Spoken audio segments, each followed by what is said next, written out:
에베소서 1장 3절로 6절입니다.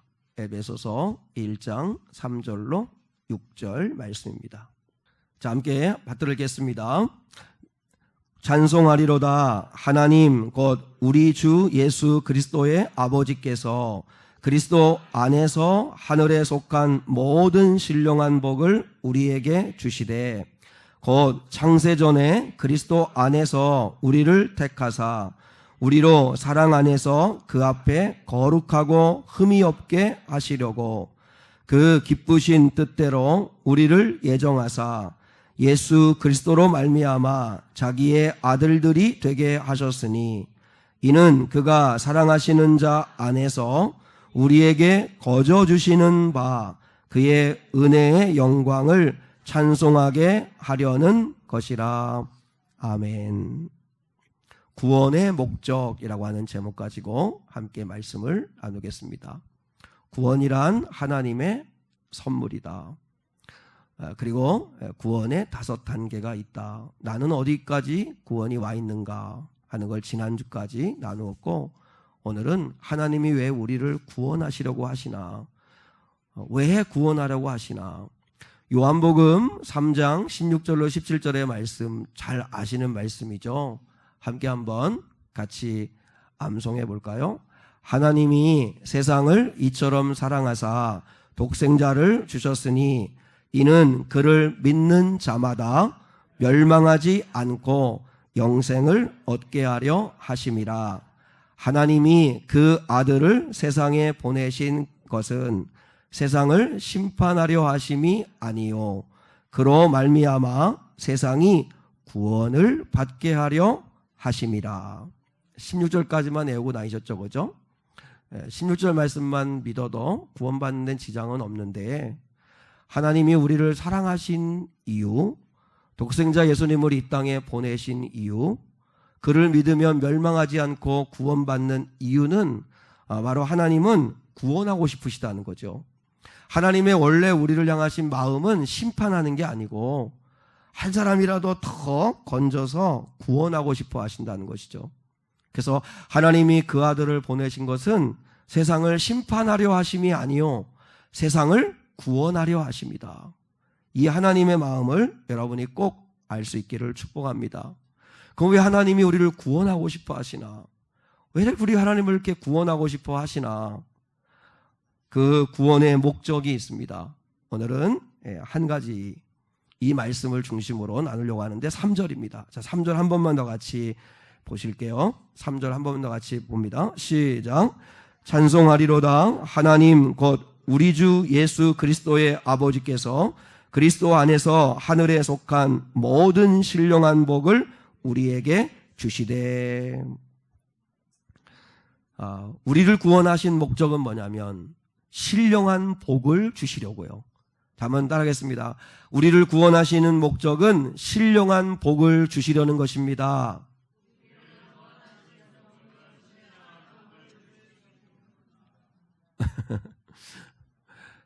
누가 주시는 거죠? 하나님이 주시는 거예요. 하나님.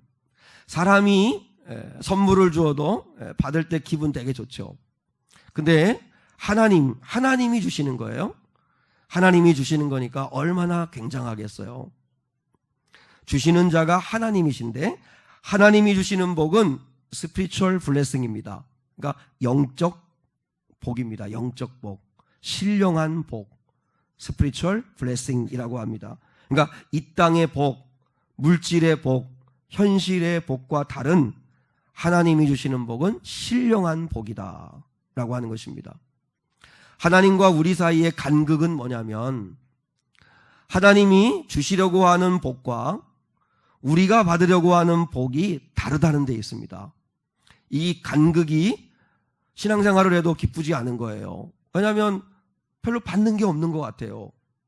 별로 하나님이 응답하시지 않는 것 같아요. 왜냐하면 우리의 원함과 구함은 이 땅의 복인데 하나님이 주시려고 하시는 복은 하늘에 속한 신령한 복이라는 말. 그러니까 하나님과 우리의 사이가 다르다 보니까 신앙생활에도 별로 좋은 게 없네. 뭐 응답도 안 하시네. 이렇게 우리가 느낄 수 있다는 거죠. 뭐 예수 믿어서 뭐가 좋아? 이렇게 말하는 사람들이 있을 수 있죠. 왜 그럴까요? 신령한 복, 우리가 받은 복이 뭔지를 모르기 때문에 그렇다는 거죠. 사실 하나님에게 우리가 신령한 복을 구하지 아니하고 이 땅에 육신의 복을 구하는 건 이렇게 말할 수가 있을 것 같아요. 좀 불경건한 걸 수도 있어요. 자, 예를 들면 내가 대통령하고 되게 친분이 있다고 생각을 해보세요. 대통령하고 친분이 있다고 생각을 해보면, 그러면 대통령에게 내가 뭔가를 좀 부탁해서 도움을 얻으려고 할 때 일개 동사무소 직원도 해결해 줄 수 있는 문제를 대통령에게 도와달라고 하지는 않잖아요. 그렇게 하는 건 대통령을 우습게 여기는 거죠. 대통령이라고 하는 그 대단한 권력을 가지고 있는 분에게 내가 뭔가 도움을 얻으려고 한다면 그에 맞는 수준의 것을 구해야 되잖아요. 하나님한테도 똑같은 거예요. 사람도 해줄 수 있고 이 땅에서 노력하면 얻을 수 있고 예수 안 믿는 사람도 얻을 수 있는 육신과 현실과 물질의 복을 하나님께 구하는 건 어떻게 보면 좀 불경건한 거예요. 하나님만이 주실 수 있는 복을 구해야 되는 거잖아요. 하나님만이 하실 수 있는 일을 구해야 그게 하나님을 높여드리는 거잖아요.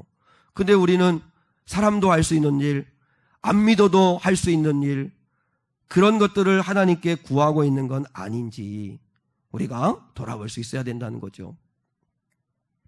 하나님은 영원한 하늘의 복을 주고 싶어 하세요.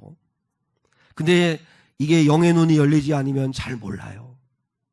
그러다 보니까 하나님이 정말 주시고 싶어 하시는 이 신령한 복의 정체를 잘 모르니까 우리는 시큰둥해요. 감사도 감격도 많이 없어요. 그래서 신앙생활하는 게 재미가 없다, 기쁘지가 않다, 응답하시는 것과 같지가 않다, 날 사랑하시는 것 같지가 않다, 이렇게 생각해요. 왜냐하면 하나님이 내가 원하시는 걸 척척척 응답해 주지 않으신다고 생각하기 때문에 그래요. 근데 성경에 보면 하나님은 복 주시기를 엄청 좋아하세요. 복 주시기를 좋아하세요. 그래서 하나님이 남자와 여자를 창조하시고 난 다음에도 하나님이 그들에게 제일 먼저 하신 일이 복 주시는 일이었어요. 근데 하나님이 우리에게 주시는 복은 이렇게 보니까요, 관계의 복이에요. 관계의 복. 자, 시편 1편 1절로 3절의 말씀에 보면 제일 첫 번째 말씀이 복 있는 사람은 이렇게 말씀했어요. 복 있는 사람은 어떤 사람이냐? 하나님이 말씀하시는 거예요. 악인들의 꾀를 따르지 아니하며 죄인들의 길에 서지 아니하며 오만한 자들의 자리에 앉지 아니하고, 이 말은 뭐냐면 하나님께서 보실 때 복 있는 사람은 인간 관계가 든든하고 인간 관계 속에서 사람의 힘을 많이 얻는 사람이 대단한 게 아니고, 진짜 하나님이 말씀하시는 복 있는 사람은 2절에 오직 여호와의 율법을 즐거워하여 그의 율법을 주야로 묵상하는도다. 보세요. 아멘을 약하게 하잖아요. 그래서 복 있는 사람 하면 뭔가 이렇게 막 기대했던 우리의 기대와 달리 오직 여호와의 율법을 즐거워하여 그의 율법을 주야로 묵상하는 자로다. 근데 정말 믿음을 가지고 하나님을 사랑하는 사람들은 말씀이 복이라는 걸 알아요. 이 성경 속에 진짜 복이 있거든요. 영생의 길이 있고 행복의 길이 있거든요. 그래서 정말 복 있는 사람은 여호와의 율법을 즐거워하여 그의 율법을 주야로 묵상하는 사람. 큐티하는 사람이 복이 있다. 큐티하는 사람이 복이 있다. 근데 3절에 보면 저는 시냇가에 심은 나무가, 보세요. 시냇가가 물의 근원이잖아요. 물이잖아요. 그 물에 심겨진 나무. 그러니까 하나님과 연결되어 있는 사람. 그 사람이 복이 있다는 거예요. 그 사람은 철을 따라 열매를 맺고 잎사귀가 마르지 아니하고 하는 모든 일이 다 형통한다. 할렐루야. 하나님이 말하는 복은 관계의 복이에요. 관계의 복. 또 예수님이 말씀했잖아요. 마태복음 5장에 보면 예수님이 복 있는 사람을 얘기하는데 팔복을 말씀하세요. 팔복을 한번 봐봐요. 어디에 육신의 복, 물질의 복, 현실의 복이 있는가? 거기 보세요. 심령이 가난한 자가 복이 있대요. 심령이 가난한 자. 애통하는 자가 복이 있대요. 애통하는 자. 온유한 자가 복이 있대요. 마음이 청결한 자가 하나님을 볼 수 있대요. 마음이 청결한 자, 의를 위하여 핍박을 받은 자, 화평케 하는 자가 복이 있대요. 누군가를 긍휼히 여기는 자가 복이 있다고 말씀하세요. 계속 아멘 안 하잖아요. 이 팔복을 보면 하나님이 정말 예수님이 말씀하시는 이 복은 다 뭐냐면 하나님에 대하여, 예수님에 대하여 목말라 하는 사람이 복이 있다는 거예요. 근데 우리는, 그러니까 하나님이 우리에게 주시려고 하시는 복과 좀 다른 거죠. 하나님이 주시고 싶은 이 신령한 복을 흐리게 만드는, 마치 이렇게 물타기 하듯이 하나님이 주시는 신령한 복을 흐리게 만드는 게 뭐냐면 기복신앙이에요. 한동안 주요 일간지에 집회관고가 연일 실린 적이 있었는데요. 그게 이제 일간지에 실린 적이 있었는데 이런 제목이었어요. 주 예수를 믿어 가난과 질병과 죽음에서 자유를 얻으라. 이런 광고가 계속 났어요. 그게 뭐냐면 이건 주 예수를 믿어 가난과 질병과 죽음에서 자유를 얻으라. 이게 기복주의자들의 그 캐치프레이즈예요. 이게 표어예요. 그들의 표. 이들이 말하는 복은 부자 되고 무병장수하고 사고 없이 죽지 않고 잘 사는 거. 그게 하나님 예수를 믿어 받는 복이다. 이렇게 이야기를 했어요. 예수 믿는데 가난하고 병들고 불의의 사고를 당하는 건 복을 받지 못한 거다라고 이야기하는 거죠. 그럼 한번 여러분한테 여쭤볼게요. 그게 맞아요? 그건 비성경적이에요.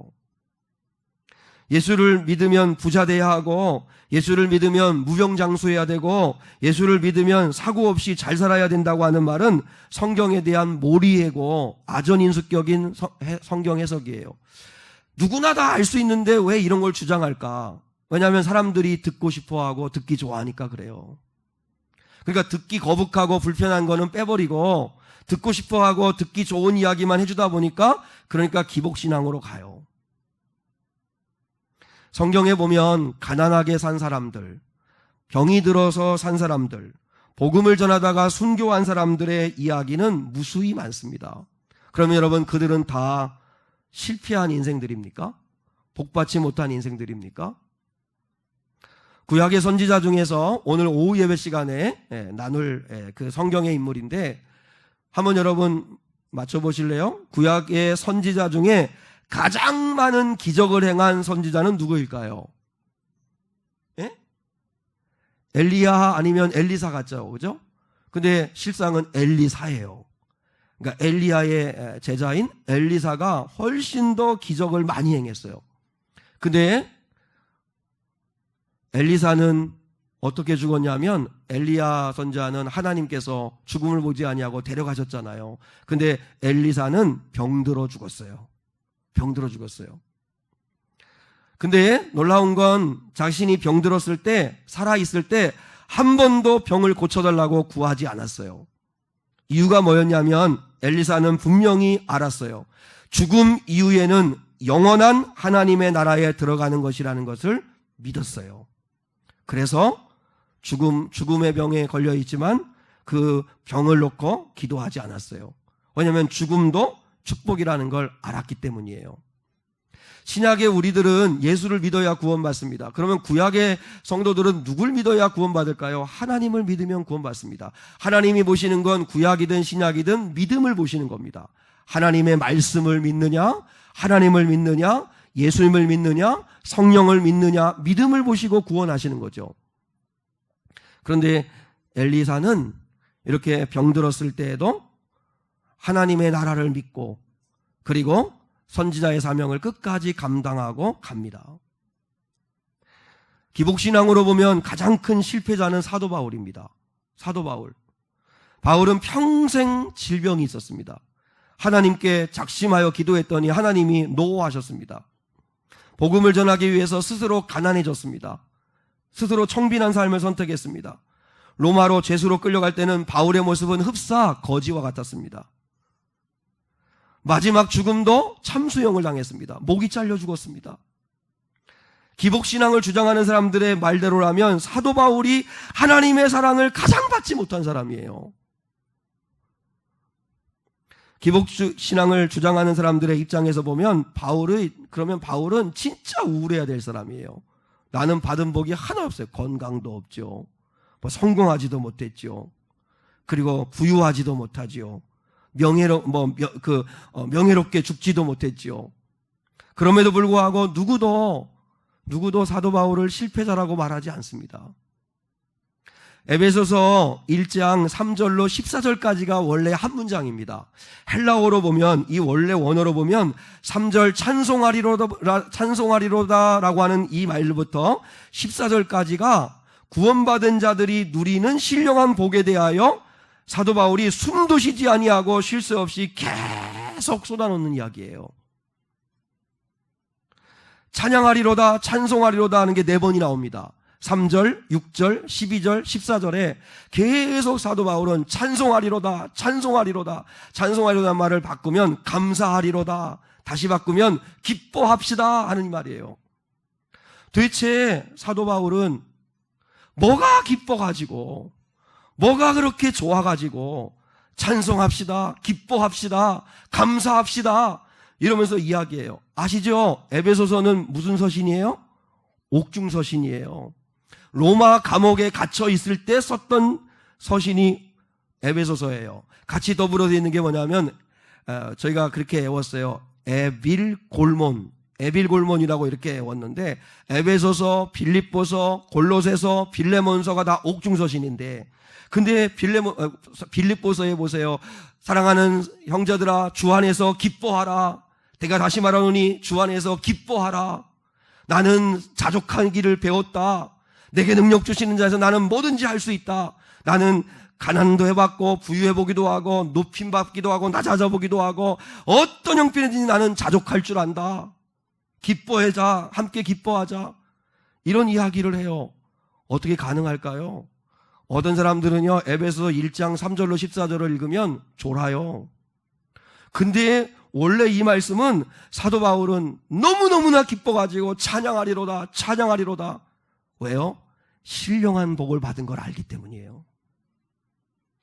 저는 우리 향한 성도들의 영의 눈이 열려서 이 신령한 복을 받은 자임을 자신이 깨닫고, 그리고 이렇게 바울처럼 우리도 하나님을 찬송하리로다 진심으로 고백할 수 있는 은혜가 임할 수 있기를 축원합니다. 정말 이 은혜가 임하면 얼마나 좋을까요? 옥중서신, 환경은 내가 감옥 안에 갇혀 있어도 좌절하지 않고 낙심하지 아니하고 감사합니다, 찬양합니다, 고맙습니다, 기쁩니다 라고 노래할 수 있다면 얼마나 좋을까.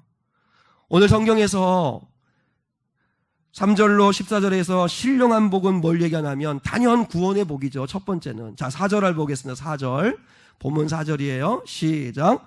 곧 창세전에 그리스도 안에서 우리를 택하사 우리로 사랑 안에서 그 앞에 거룩하고 흠이 없게 하시려고.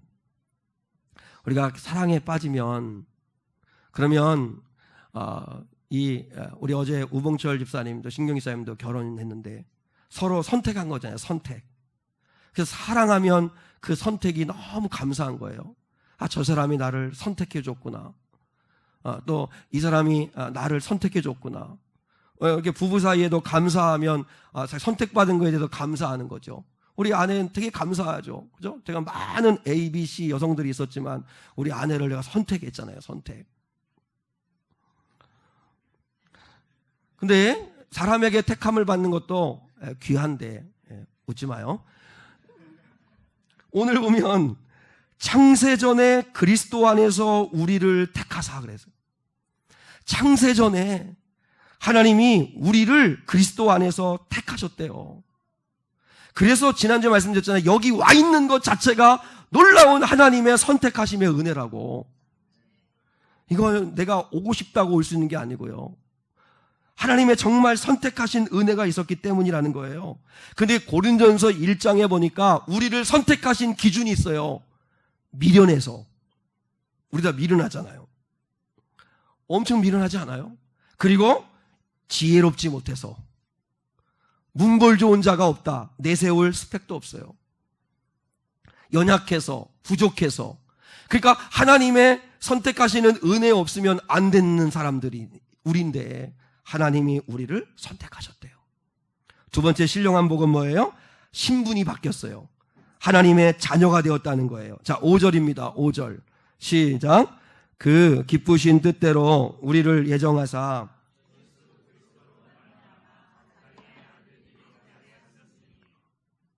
출애굽기 19장 5절에 보니까요, 이런 말씀이 있어요. 너희가 내 말을 잘 듣고, 이제 모세가 하나님께 이제 율법을 받아가지고 이스라엘 백성들에게 이렇게 전하면서 하나님의 마음을 전하는데, 너희가 내 말을 잘 듣고 내 언약을 잘 지키면 너희 모든 민족 가운데서 너희들을 내 소유가 되게 하겠다, 이렇게 말씀하세요. 좀 기대 이하예요. 내 말을 잘 듣고 내 언약을 잘 지키면 모든 민족 가운데 너희를 가장 높여주리라, 가장 부자가 되게 하리라, 미국보다도 더 강력한 나라가 되게 하리라, 이렇게 해주면 정말 좋을 텐데, 하나님이 내 말을 잘 듣고 내 언약을 잘 지키면 모든 민족 중에서 너희를 내 소유가 되게 하리라. 기대 이하예요. 소유가 되게 하겠다는 게 뭐야? 근데 이 소유가 되겠다는 이 히브리어는 한 번 더 하겠습니다. 세굴라. 제가 세굴라라고 하는 걸 설교한 적도 있었는데, 세굴라라고 하는 말인데 이 말은 하나밖에 없는 걸작품이란 뜻입니다. 이 소유라고 하는 말이 하나밖에 없는 걸작품. 또 하나는 눈에 넣어도 아프지 않은 존재. 이게 자식들 아닙니까? 그러니까 하나님이 내 소유가 되게 하리라 하니까 시시해, 뭐야, 별로 피부로 느껴지지 않는데 그런 무슨 복을 약속하셔, 이렇게 말할 수 있지만, 아니요, 우리가 하나님 말씀을 잘 듣고 하나님의 명령에 순종하면 너희를 세상에 하나밖에 없는 걸작품처럼 여겨줄 거고, 눈에 넣어도 아프지 않은 내 사랑하는 자녀가 되게 할 거다. 이게 하나님의 약속이에요. 이게 하나님의 아들이 됐다는 뜻이에요. 아들이 됐다는 뜻. 이게 믿어져야 돼요. 신분이 바뀐 거예요. 그게 신령한 복이에요. 그리고 죄사함의 복을 주셨다고 그랬어요. 자, 7절입니다. 읽지 않았는데요. 7절 한번 보시죠. 7절. 같이요. 시작. 우리는 그리스도 안에서 그의 은혜의 풍성함을 따라 그의 피로 말미암아 속량 곧 죄사함을 받았느니라. 할렐루야. 용서를 받았다는 거예요. 용서를 받았다. 그 미국의 대통령 가운데서 지미 카터 전 대통령의 그 내외가 금술좋기로 아주 유명하대요. 그래서 물었대요. 어떻게 이렇게 부부 금술이 좋으냐고. 그러니까 부부 되시는 분들은 잘 듣고 마음에 새기시면 좋을 것 같아요. 그래서 어떻게 이렇게 부부 금술이 좋으냐고 그랬더니 지미 카터 대통령이 그렇게 말했대요. 30%는 사랑해서, 사랑하니까 금술이 좋고, 나머지 70%는 용서 때문이다 그랬대요. 용서하고 용서받고. 그랬더니 옆에 앉아 계신 로잘린 여사가 손사래를 치면서 아니라고. 사랑해서 10%, 용서해서 90%. 우리가 이렇게 부부 금슬이 좋은 건 끝없이 용서하기 때문이라고. 여러분, 부부 사이가 좋아야 되려면 용서해야 합니다. 실수 얼마나 많이 합니까? 잘못 얼마나 많이 합니까? 그런데 주님 말씀이 꼭 맞는 것 같아요. 7번씩 70번이라도 용서해라. 그건 부부 가운데, 가족 가운데서는 가능하잖아요. 사실 우리가 자녀를 사랑하잖아요. 자녀가 어떤 죄를 지어도 부모는 자녀를 포기 안 해요. 그건 무슨 말이냐면 이미 용서하고 자녀들을 사랑하는 거예요. 앞으로 이 아들이 미래 가운데 무슨 짓을 해도 이 아이와 내가 끊어지지 않는 건 이미 용서한 거잖아요. 네? 그러니까 하나님도 우리를요 이미 용서하시고 사랑한 거예요. 우리가 어떤 죄를 지었어도 예수님 앞에 나오면 용서하시는 거예요. 용서. 앞으로 와 앉아. 앞에 괜찮아? 네. 용서하시고 우리를 사랑하신다는 거예요. 여러분 보세요. 부부간에 용서하고 사셔야 돼요. 용서. 깨알같이 다 기억하지 마시고 우리 자매님들에게 당부드립니다. 용서하세요. 이렇게 기억력이 그런 부분은 좋은지 모르겠어요. 남편에게 서운한 거 20가지 다 이렇게 어떻게 잘 하시는지 모르겠어요. 예수님도 이전 것은 지나갔으니 보라 새 것이 되었다고 하는데 주님 말씀 안 들어. 계속 이야기야. 당신 내 첫애 낳았을 때 어떻게 했지? 둘째 낳았을 때 어떻게 했지? 너 둘째 낳을 때 일본 가 있었지? 일본 가가지고 너 청년들하고 놀고 있었지? 우리 집사람이 하는 얘기예요. 계속. 이렇게. 일본 선교 갔다 왔더니 이사했더라고요.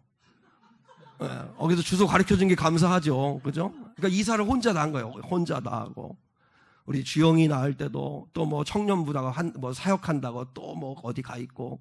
그게 열심히 하는 게 잘하는 줄 알았어요. 가족을 뭐 내팽개치고라도 열심히 일하는 게 잘하는 거라고 생각했는데, 지나고 나니까 너무나 미안한 거죠. 근데 그거를 우리 아내는 또 감사하게 계속 기억해줘요. 계속 얘기해줘요. 그러니까 어디 꼼짝을 못하겠어요. 꼼짝을 못하겠어요. 주여 자유케 하소서. 여러분, 로잘린 여사가 그랬어요. 사랑하는 거 10%. 그리고 인생 이렇게 부부 가운데 살아보니까 90%가 용서더라는 거예요. 용서. 용서해야, 용서가 흘러가야 부부 사이가 좋아진다는 거죠. 근데 용서를 못하니까 부부 사이가 힘들어지고 그렇게 된다는 거죠. 여러분, 우리는 이미 죄 사함 받은 자들입니다. 예수를 믿기만 하면 모든 죄를 사함 받은 거예요. 이게 신령한 복을 받은 자예요. 신령한 복을 받은 자. 근데 이 신령한 복은 믿음의 눈으로만 볼 수 있습니다. 영안으로 보면 보이지만 육안으로 보면 보이지 않는 것입니다. 제가 오늘은 아브람과 롯의 이야기를 하면서 말씀을 이렇게 정리해 가려고 합니다. 창세기 13장에 보면 아브람과 롯의 이야기가 나오는데, 이제 아브람과 롯의 소유가 많아지기 시작합니다. 양떼가 많고 소가 많아지고 하니까 이제 목초지는 부족하고 물은 부족하니까 더 이상 같이 함께 할 수가 없습니다. 그래서 큰아버지인 아브람이 조카 롯을 불러서 우리 이제 이쯤에서 서로 헤어지자. 이제 좋게. 그래서 네가 먼저 선택을 하거라. 그래서 선택을 하는데, 창세기 13장 10절에 보니까 롯이 눈을 들어 요단 지역을 바라본즉 소알까지 온 땅에 물이 넉넉하니 여호와의 동산 같고 애굽 땅과 같았더라. 이 말씀이 나와요. 근데 제가 한 부분은 빼고 읽었어요. 자, 이 말씀만 보면 롯이 봤어요. 근데 롯이 보았는데 롯은 육안으로만 봤어요. 육안. 이 육신의 눈으로만 봤어요. 어디가 좋을까? 어디가 물이 많을까? 봤더니 소알로부터 그 물이 넘치는 소돔과 고모라 땅을 본 거예요. 물이 넘치니까 너무너무 좋아 보이는 거예요. 그래서 롯이 볼 때 뭐라겠냐면 여호와의 동산 같고 그리고 애굽 땅과 같았더라. 이렇게 봤어요. 근데 창세기 13장 10절 그 사이에 뭐를 넣어놨냐면 하나님이 소돔과 고모라를 멸하시기 전이었으므로 라는 말씀을 넣어놨어요. 그러니까 영의 눈이 열리지 않아 요건 못 봤어요. 요건 못 보고 육의 눈으로만 보니까 소돔과 고모라 땅이 너무너무나 근사하고 좋은 땅처럼 보이는 거예요. 물도 넘치고 여호와의 동산, 에덴 동산 같고 애굽 땅과 같고. 근데 그 땅은 실상은 죄가 꼭대기까지 차서 하나님이 멸하기 전이었다는 거예요. 육안으로 보면 좋은 땅이지만 아마 롯은 생각했을 거예요. 이게 무슨 행제냐. 우리 큰아버지가 나한테 양보해가지고 내가 정말 좋은 땅을 선택하는구나. 근데 영의 눈은 뜨이지가 않아서 보지를 못했어요. 한옥 목사님이 쓰신 책 가운데 하나님의 경영이라고 하는 책에서 아브라함에게는 있고 롯에게는 없는 것이 하나 있다. 이렇게 하면서 글을 썼는데 참 맞는 말 같아요.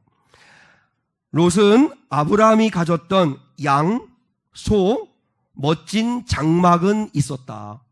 헌데 아브라함에게 있었던 제단은 없었다. 자, 한 번 더. 이거 꼭 기억하셔야 합니다. 롯은 아브라함에게 있었던 양, 소, 장막은 있었다. 그런데 아브라함에게 있었던 제단은 없었다. 그게 롯의 한계였습니다. 그러니까 롯은 영안이 없었다는 것입니다. 롯은 계산이 빠른 사람입니다. 세상적이고 물질적인 사람입니다. 그래서 멋진 장막을 가지고 있는 사람입니다. 장막은 재산이요, 사업 능력입니다. 재산도 많고 사업 능력이 탁월한 사람입니다. 그런데 제단이 없습니다. 제단이 뭐죠? 하나님께 예배드리는 자리, 하나님께 끌어앉아 지혜를 구하는 시간, 이 제단은 없었습니다. 그래서 롯은 아브라함의 신앙이 없었습니다. 아브라함의 신앙. 자, 우리 한번 볼까요? 우리를 보죠. 우리들도 롯처럼 살고 있지는 않으세요?